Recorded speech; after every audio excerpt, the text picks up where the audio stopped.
Time का विधायक सुखकंठ चौधरी, उसने पूछा अरे तो ये पुराना पाइप क्यों लगा रहा है हैंडपंप में? तो उस लड़के ने कहा साहब मैं तो मजदूर हूँ, ठेकेदार ने जो भी पाइप दिया मैं लगा दिया, आप नया पाइप दो तो मैं नया लगा दूंगा, मुझे पुराना दिया पुराना लगा रहा हूं। बोले सामने बोलता क्या? रोड उठा के उस लड़के के हाथ पर मार के उसका हाथ तोड़ दिया, तोप से खरगोश मारने का काम किया, तोप से खरगोश। मैं बताना चाह रहा हूं, आप तोड़ो किसी का हाथ तोड़े तो वो तो जनता की ताकत थी, वो था उस जनता की दी हुई 2.5 लाख वोटों की और 5 लाख की पॉपुलेशन की ताकत का दुरुपयोग वो था। राजेंद्र गुड्डा ने मेरी गाड़ी के सारे शीशे तोड़ने के बाद मैंने उस बच्चे की तरफ ध्यान ही नहीं दिया। मैंने कहा यार कोई बात नहीं, किसी ने किसको भ्रमित कर दिया। ऊपर कुर्सी पर बैठने से बड़ा नहीं होता, मन बड़ा होना चाहिए, दिल बड़ा होना चाहिए, सोच बड़ी होनी चाहिए। जब तक मैं आपको बताना चाह रहा हूं, मेरे शरीर में जब तक सांस चलेगी, जब तक मेरा दिल धड़केगा, गरीब आदमी की हिफाजत करता रहूंगा, उसकी सुरक्षा करता रहूंगा, उसके साथ न्याय करता रहूंगा आखिरी दम तक। और एक ही मेरा लोग मत सताओ गरीब को रो देगा, पता चल गया भगवान को तो जड़ से खो देगा। कबीरा हाय गरीब की कदे न निस्बल जाए, मरे बैल की चाम से लो बसम हो जाए। गरीब की दुआ का रिजल्ट है कि आज आपका भाई राजेंद्र गुड्डा आपके सामने इस गरीब आदमी की दुआ से खड़ा है। आज हमारे पूज्य संत यहाँ पधारे, उनका जज्बा है। हमारे पूर्व प्रधान सविता जी खरवास और हमने मिलके इस पार्क का निर्माण किया। उसके बाद में 11 लाख रुपए लगा के इसके अंदर इंटरलॉक लगे, चारों तरफ जो सड़क। अभी आपको बताना चाह रहा हूं, गुड्डा से लेके खरवासों की ढाणी तक लगभग 4.5 करोड़ रुपए की शानदार सड़क। और जो गुड्डा के चारों तरफ जो रिंग रोड बन रही है, मेरे यहाँ आईएन जो पीडब्ल्यूडी के आईएन है भाई पंकज, वो इसी ढाणी के हैं। उन्हीं की कोशिश से वो मेरे पीछे पड़ गए। बोले मेरा डिपार्टमेंट, मैं जिस महकमे में नौकरी करता हूं और मेरा सौभाग्य है कि आपने मुझे इस गुड्डा के अंदर ही मुझे पोस्टिंग दिलाई। तो मेरे कहने से आप एक काम और कर दो कि ये हमारी ढाणी के लोग भी थे, आसपास के लोग भी थे, सबने कहा कि हुकमपुरा से खेदड़ों की ढाणी रोड डायरेक्ट जुड़ जाए, जिससे कि गुड्डा के चारों तरफ जो रिंग रोड का जो 80% काम हो गया, 20% बचा हुआ वो भी पूरा हो जाए। तो मुझे आपको बताते हुए खुशी हो रही है कि वो आपकी रोड दे दी गई है। और इसके साथ साथ एक खेदड़ों की ढाणी के लोग, यहाँ की बच्चियां बहुत भाग्यशाली है। सत्य प्रकाश जी, आपका तकदीर नहीं था कि आप गांव के सरपंच बन जाए, आपके भाणेज IAS पैदा हुआ, ये इस बच्ची का तकदीर था, इसका भाग्य था। जो भाई दीपक की माँ है और उसको सम्मान तो स्टेज पर उसका होना चाहिए था।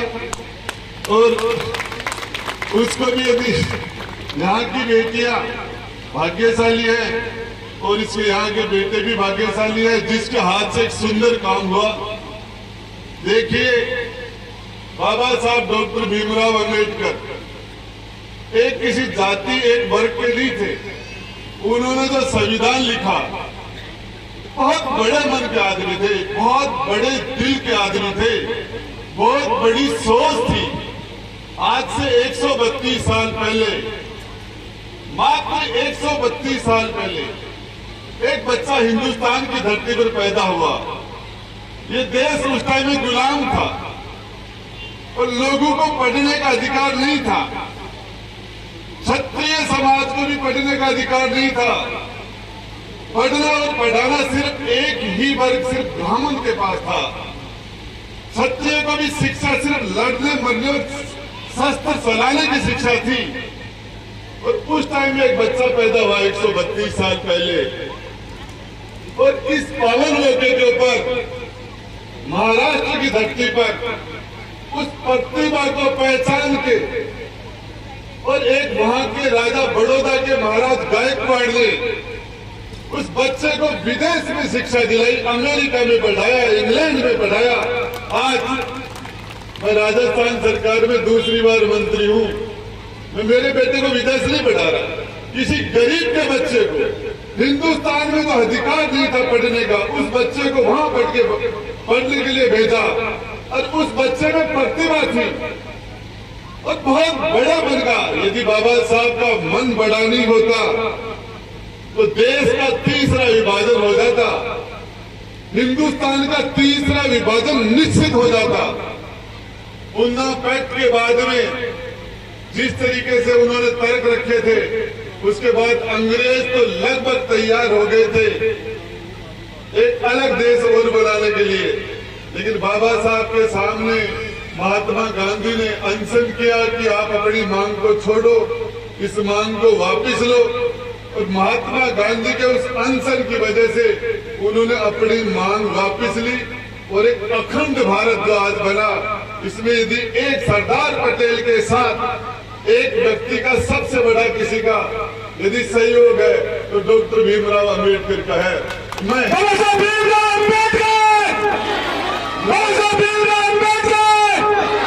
मुझे इस बात की बहुत एक अलग खुशी हो रही है कि उनकी संविधान कमेटी के जो सदस्य थे, उनमें हमारे खेतड़ी के राजा, खेतड़ी के महाराजा सरदार सिंह उस कमेटी में उनके साथ काम किया।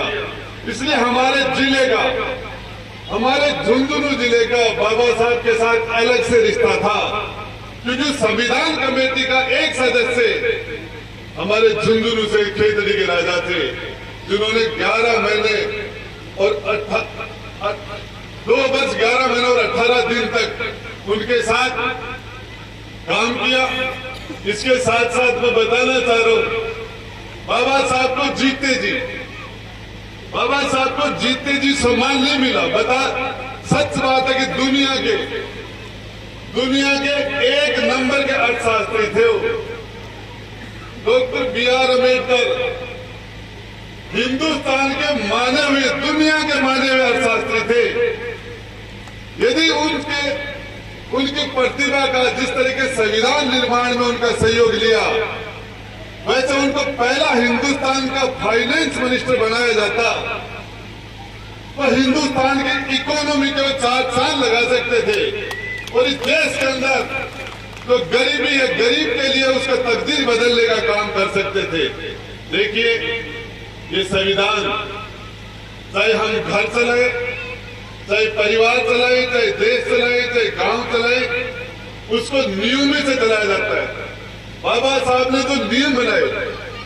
उस टाइम में सबसे एक मांग उठी थी कि महिलाओं को वोट का अधिकार देने की जरूरत नहीं है।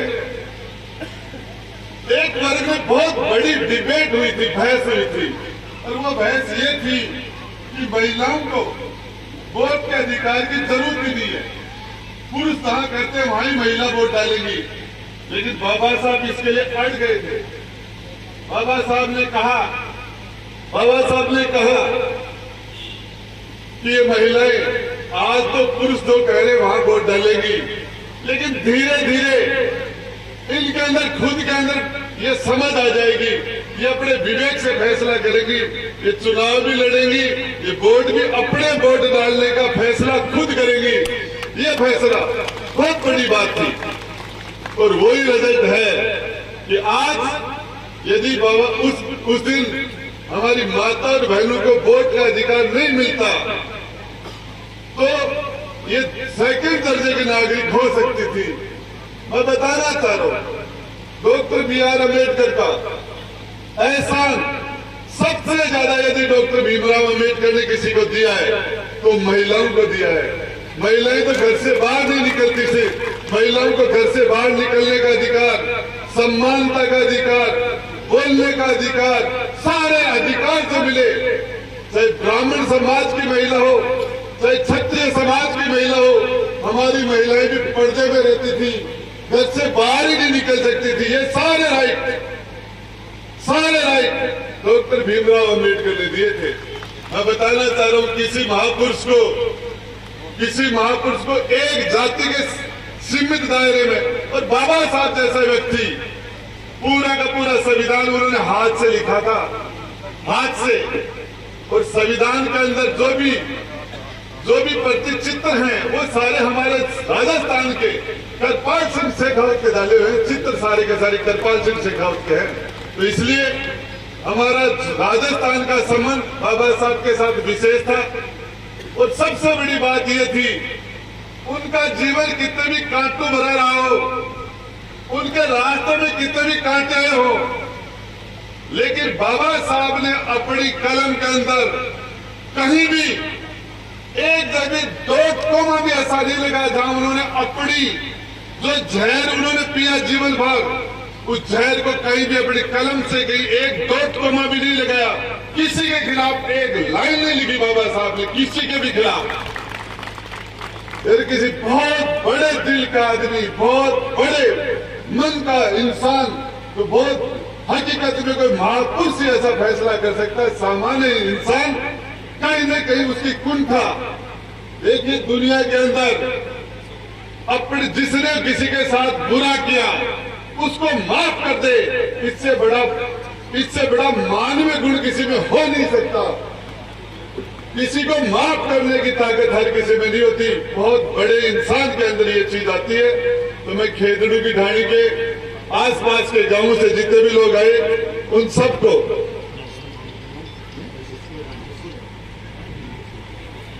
आसपास के जितने भी सारे के सारे लोग मेरे परिचित हैं, सारे लोग यहाँ एक भी इंसान ऐसा नहीं है जिससे मेरे 10 साल से 20 साल से 25 साल से मेरे संबंध नहीं हो। चाहे कोई बड़ा गांव से आए हो, चाहे कोई सीतड़ से आए हो, चाहे कोई खिमासर से आए हो, चाहे आसपास के कहीं से भी कोई लोग आए हो, चाहे गुड्डा से आए हो, सभी लोग मेरे परिचित भी हैं।